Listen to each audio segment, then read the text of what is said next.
Buen día, nuestro grupo está conformado por Laura Marcela Jaimes, Ana Sofía Vargas y María Ángel Guerrero Barajas. El día de hoy hablaremos sobre el arquitecto empírico Peter Zumthor. Primero empezaremos por saber qué es un arquitecto empírico. El arquitecto empírico se basa en el principio del ensayo y el error.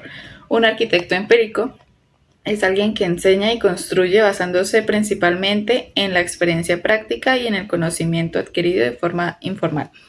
No necesariamente a través de estudios formales de arquitectura, y el arquitecto empírico adapta diseños del pasado para resolver problemas contemporáneos con un enfoque en la funcionalidad y la resonancia cultural más que en las teorías abstractas. Peter Zumthor nació en Basilea, Suiza, el 26 de abril de 1943, hijo del ebanista Oskar Zumthor. Un ebanista es como un artesano especializado en trabajar maderas finas para crear muebles y objetos de alta calidad, con gran detalle y acabados personalizados, combinando el arte y la técnica para crear piezas únicas, funcionales y durables. Muchas veces combinando técnicas como el chapado o la marquetería. Su trabajo es un poco más fino que el de un carpintero tradicional, enfocándose en la estética y la exclusividad. Bueno, Peter Zumthor se formó como ebanista desde 1958 hasta 1963. Desde 1963 hasta 1967 empezó como estos estudios más teóricos, especialmente en la escuela Pratt Institute de Nueva York. Sin embargo, como dato curioso, Peter Zumthor nunca se logró titular como arquitecto. Asimismo, como hemos escuchado, gracias a su formación como ebanista, le permite a Zumthor profundizar más en el conocimiento de los materiales y técnicas, obteniendo una arquitectura paciente, es decir, una arquitectura que escucha al lugar y al material, rechazando las soluciones rápidas o los estilos que ya se encuentran definidos. En torno a la materialidad, esta desempeña un papel central en su obra.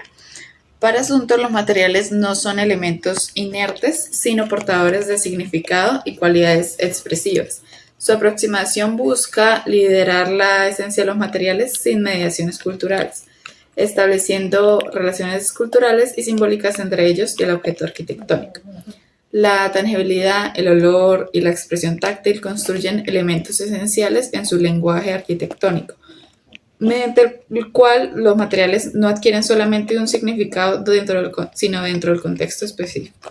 Ahora conoceremos un poco más de esos proyectos realizados por el arquitecto empírico Peter Zumthor, iniciando con las termas de Valls. Estas termas permiten tener una inmersión total en la montaña y la piedra local de Suiza. Este diseño crea una experiencia sensorial única que fusiona la arquitectura, la naturaleza y el ritual de baño, evocando una cantera que venera la luz, sombra y el agua.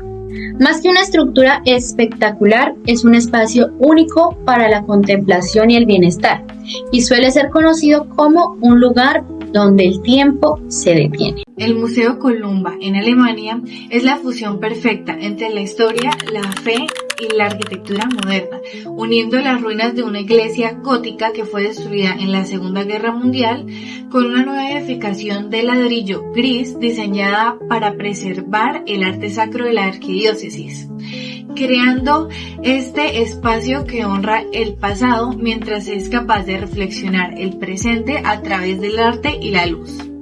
Como un último ejemplo, el pabellón suizo del sonido de Peter Zumthor para la Expo 2000 en Hannover fue una caja de esencias que simulaba un bosque de madera apilada, creando una experiencia sensorial que buscaba evocar las atmósferas suizas a través de materiales vivos como la madera, la luz, el sonido y la gastronomía, mostrando una naturaleza cambiante y poética del país, una metáfora del tiempo de la misma, más allá de una simple exposición. Peter nos deja la arquitectura como esta experiencia multisensorial donde los materiales hablan y cuentan historias, estableciendo un diálogo con quien recorre sus espacios.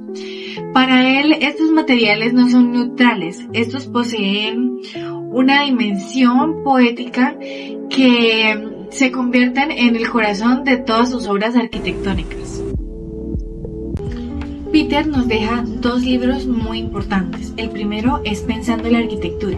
Este trata sobre la experiencia sensorial y emocional del espacio, explorando cómo los recuerdos, la luz, los materiales y los sonidos influyen en nuestra percepción y cómo la arquitectura debe evocar sensaciones más allá de cumplir como su función neta, buscando la serenidad y la autenticidad para poder tocar el alma de quien la habita. Sumpter es capaz de lograr reflexionar sobre su pasado, sobre sus vivencias, para poder mostrarnos un camino donde la técnica, claro que sí es importante, pero la clave está en crear atmósferas y en un estar callado que perdure y se sienta. En su libro Atmósferas, Sumpter explica las atmósferas arquitectónicas como las sensaciones emocionales y sensoriales que produce un espacio al ser habitado. No se trata solamente de las formas, sino de cómo el cuerpo percibe la arquitectura a través de los sentidos. Para Peter Sumpter, la arquitectura debe sentirse, no solamente observarse. En su libro menciona 9 de ellas: el cuerpo, la arquitectura, la consonancia de los materiales, el sonido del espacio, la temperatura del espacio, las cosas a mi alrededor, entre el sosiego y la seducción, la tensión entre el interior y el exterior, grados de intimidad y la luz sobre las cosas. Peter Sumpter fue criticado por principalmente ver la arquitectura como una sensación, antes que verla como algo que simplemente se observa. Es decir, Sumpter prioriza la percepción antes que la imagen, a diferencia de otros arquitectos. Además, se le critica porque se enfoca mucho en esto de la atmósfera y dejar al lado temas como la sostenibilidad, la desigualdad urbana y la inclusión social. Son elementos que se consideran claves en la arquitectura. De esta manera, Peter Sumpter ha sido criticado actualmente por su último diseño en el Museo de Arte del Condado de Los Ángeles, ya que muchas personas dicen que este diseño solo es un pedazo de hormigón. Dicen que no tiene una estética agradable, una estética bonita. También se cuestionan si el museo es funcional, ya que como la gran parte son enormes losas de concreto, va a ser un poco complicado colgar las obras de arte. Por último, también mencionan que Sumpter no organizó el espacio de una manera adecuada, ya que antes aquí se encontraba otro museo y este museo está organizado por geografía o por historia. Sin embargo, Sumpter lo organizó de una manera diferente y muchas personas se cuestionan si el visitante se va a confundir al momento de recorrer. Ahora vamos a hablar acerca del balance entre lo empírico y lo teórico en la arquitectura, y para hablar de esto tenemos que conocer estos dos conceptos fundamentales. Empírico es el conocimiento que se adquiere a través de la experiencia, cosas que han funcionado antes de la observación y se aprende haciendo, probando, equivocándose y corrigiendo. Teórico es el conocimiento que se obtiene a través del estudio de conceptos, métodos, principios y fundamentos técnicos y normas del diseño. ¿Qué pasa si hay un exceso? Veámoslo primero por el exceso de lo empírico. Si se llega a implementar demasiado el empirismo y poca teoría, se obtiene una arquitectura difícil de explicar, una arquitectura que no se puede enseñar de una manera sencilla o pragmática, sino que sería guiada por la intuición. Ahora, ¿qué pasaría si hay un exceso de lo teórico? Si se implementa demasiada teoría y poco empirismo, se obtendrá una arquitectura muy bien fundamentada en un concepto, pero realmente desconectada de los usuarios y poco funcional al momento de habitarla. Después de haber escuchado estos conceptos y haber conocido qué pasa si hay un exceso de ellos, vamos a hablar del balance y de cómo se obtiene este equilibrio. Este equilibrio se obtiene cuando la teoría se encarga de ayudar a guiar el proyecto, a ordenar las ideas a través de los conceptos y principios fundamentales, mientras que el empirismo pone a prueba la teoría para corregir y elegir la mejor opción. Esta experiencia permite que surjan nuevas ideas, que hayan innovaciones y evita que el diseño quede con un concepto difícil de habitar. Entonces la teoría se encarga de esta normativa y el empirismo se encarga de estas experiencias. Cuando estos dos se juntan y trabajan en un equilibrio, la arquitectura funciona bien y se siente bien. Gracias a este ejercicio investigativo se adquirieron y reforzaron varios conocimientos sobre el empirismo en la arquitectura, como que es necesario untarse las manos para poder vivir la experiencia de todo lo que estamos estudiando y así llegar a tener una conexión entre lo práctico y lo teórico, generando el balance perfecto.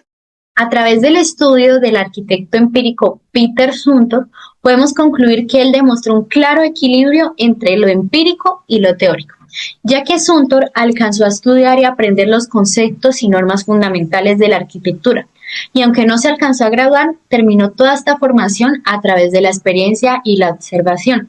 Las obras de Zumthor se destacan por la forma única en la que se perciben los espacios y las atmósferas. Sin embargo, hay que tener en cuenta que detrás de todas estas obras exitosas también se encuentra un número de ensayos, de prueba y error, que nos animan a innovar por medio del empirismo. Leyendo a Peter Zumthor, podemos entender que el conocimiento en arquitectura no se construye únicamente desde la teoría, sino también desde la experiencia y la práctica. Su forma de proyectar esto evidencia cómo el empirismo puede comprobar y enriquecer los conceptos teóricos, demostrando que ambos enfoques son necesarios para producir una arquitectura consciente y fundamental.